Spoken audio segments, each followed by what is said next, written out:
Greetings, family. This is IMAHKÜS Njinga Okofu Ababio, affectionately known as Mama IMAHKÜS. I invite you to continue on the journey with me. Returning home ain't easy, but it sure is a blessing. But I also invite you to come and visit with us in Rwanda, the country of 1,000 hills. Chapter 1, Preparing for Change. The symbol Afina is a ceremonial sword that always accompanies a chief and is always used as a summon to the chief's palace. Chapter 1, Preparing for Change. We had both been married before and had 7 children between us, including grandchildren coming. So we were not exactly teenagers. We were blessed. Our cup was running over. But even within those blessings, we continued to work and struggle while helplessly watching the moral and economic decline of our community. Crime was on the rise, heavy drugs were in the area, and police protection was a dismal failure. People were becoming more and more afraid of venturing out, especially at night. The sight of young thugs and hoodlums hanging out around the front of our store frightened potential customers away. Work and struggle was the name of the game. Struggle to pay the mortgage, the utilities, the car note, the bank loan, credit cards, life insurance policy, really death policies. And then work while trying to put something away for your old age. That is, if you made it to old age. And there were all the other expenses connected to the operation of our travel agency, boutique, and car service. We were located in New York's northeast Bronx, where things were bad enough, but they got a lot worse when the city rezoned our neighborhood because blacks and Latinos had infiltrated this predominantly white community. Property insurance and rent skyrocketed, and our expenses shot through the roof. It was during this period of time that we had opened our own business. For years, insurance for stores fluctuated to virtually non-existent to so high that we couldn't afford it. All we could do was pray for the best and keep on working and keep on struggling. For example, most businesses in the area used a trash collection company that held a monopoly on trash pickup in the Bronx. These Italians kept pestering us for our business at $100 a month. Well, hell, it took us longer than a month to accumulate a small trash basket of waste paper. Because we were just starting out, business was not booming. Consequently, we didn't sign up. So faithfully, every month, someone from the trash company would stop in and ask, "Where is your window sticker for your garbage pickup?" And each time the response was the same. "We don't have any garbage." What little we did have, we took home and discarded it from there. $100 was too much money to pay for hauling away $2 worth of trash, especially when we needed the money for so many other important things.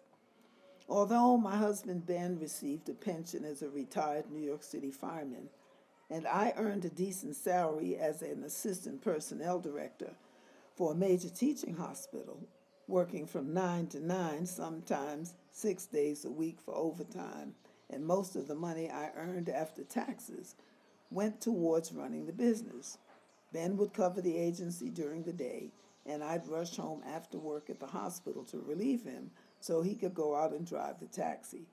It was after one of those days from hell that Ben said, "Vienna, we desperately need help." But it was virtually impossible to hire staff. We couldn't afford it. So Ben and I were the staff. One day, a young woman from the community who had recently graduated from one of those travel agency courses stopped into the agency in search of work. She hadn't been able to find work because she had no experience. But she couldn't gain experience if no one hired her. A real catch-22 for her. A blessing in disguise for us. We hired her with a small stipend and an opportunity to gain the necessary experience in managing a travel agency. She agreed. This arrangement freed Ben to drive his taxi during the day, eliminating the need for him to continue working nights. Our friends and neighbors, Robert and Margaret, had talked us into leaving our in-house business. They ran an art gallery, and like us, they had been running a business out of their home until they acquired a store in the neighborhood on a busy main street. When another store became available, they convinced us to move our business to a more public location. In fact, right next door to them. We can help each other, they said. This was the first time either of us was operating a business outside of our home. And other than managing our not yet paid for taxi, Ben and I had always worked for someone else. Margaret also worked for a major teaching hospital as a surgical nurse, running home after work to their business. Now that we were together, both families supported each other's efforts spiritually and sometimes financially. And we dreamed. We dreamed about the success of our business. We dreamed and reasoned about Africa. A few people we knew had taken a trip or two to the motherland. The information they brought back was just enough to whet our appetites, even though I was not interested in seeing lions and tigers outside of the Bronx Zoo. Our first attempt at going to Africa was to organize a tour group to Egypt. I researched the information, we made up flyers, sent out notices. However, the response was very poor. Most of the people we approached asked rather skeptically, "What's in Africa? And why should I spend that kind of money to go there?" The tour was rather expensive, even though we did everything possible to keep the cost down. But we didn't give up. Because Margaret and Robert were dealing in African art, our discussions were constantly on the continent of Africa. The arts and crafts, the artifacts, the beautiful fabrics that we had seen and or obtained from visitors from the continent, the customs and the people. Years before, I had changed my mode of dress from Western-looking attire to a more African motif.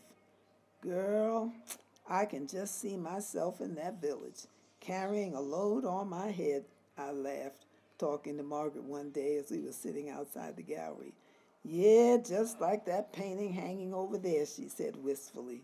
We started laughing as I jumped up and attempted to carry a book on my head, but succeeded in looking like a seal doing a balancing act. "In time, girl, in time. It's in the genes. I'm just a little out of touch," I added, "but it will come. Just watch me, girl, just like that picture." We had a good laugh and continued to plan.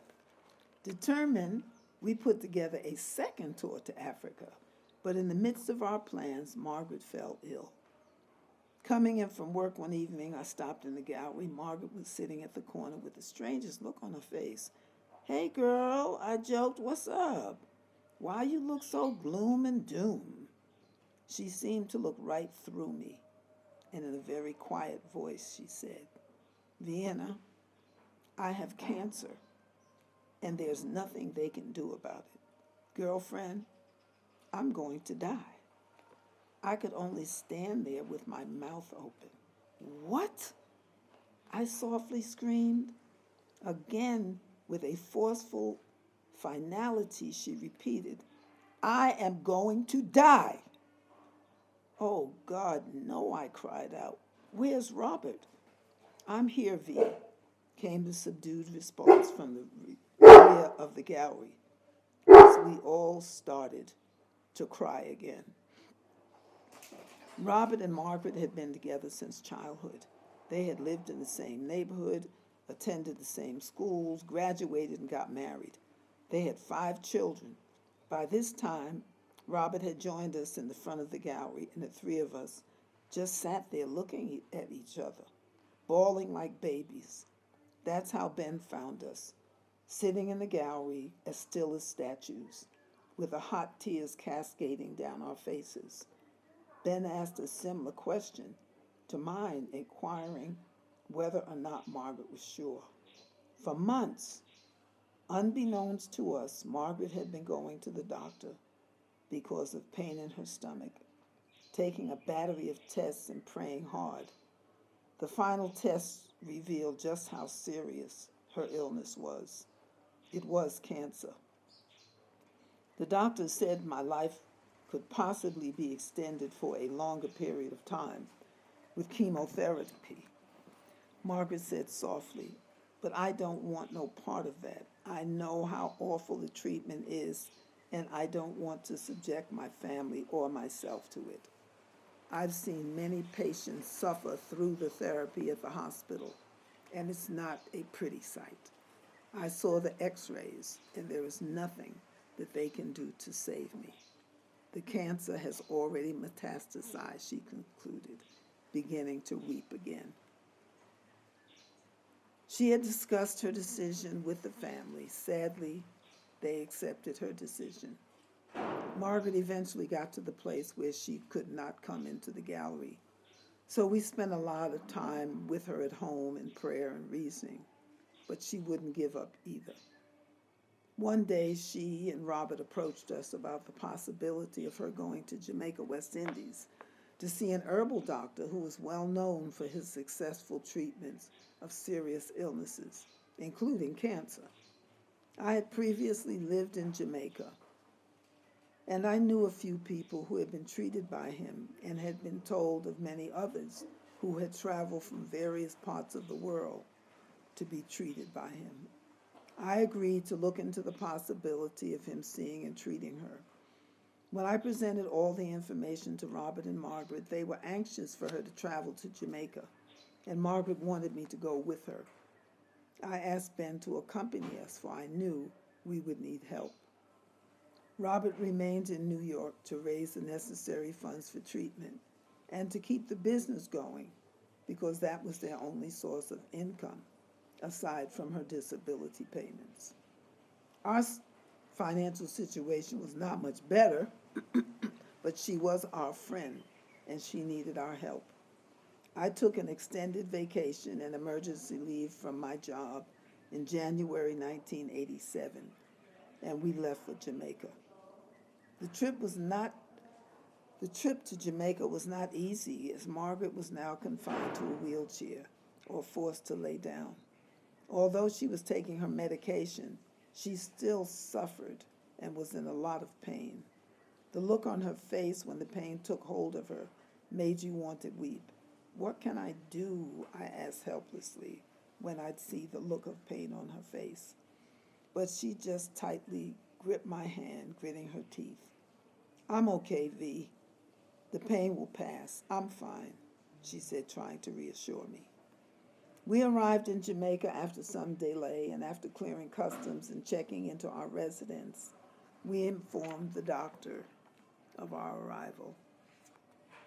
Dr. Moses was an elderly, highly respected Rastafarian herbal physician in the country who was very knowledgeable of the treatment of illnesses using herbs. The first thing he did after examining her and pinpointing her problem was to change her diet. He put her on a diet of raw foods and broth made from various types of fish and herbs. He used many types of different herbs in his treatment, to which she responded favorably during the 3 weeks I was there with her. I saw a marked improvement in her condition, and she was able to stand again and take a few steps without help.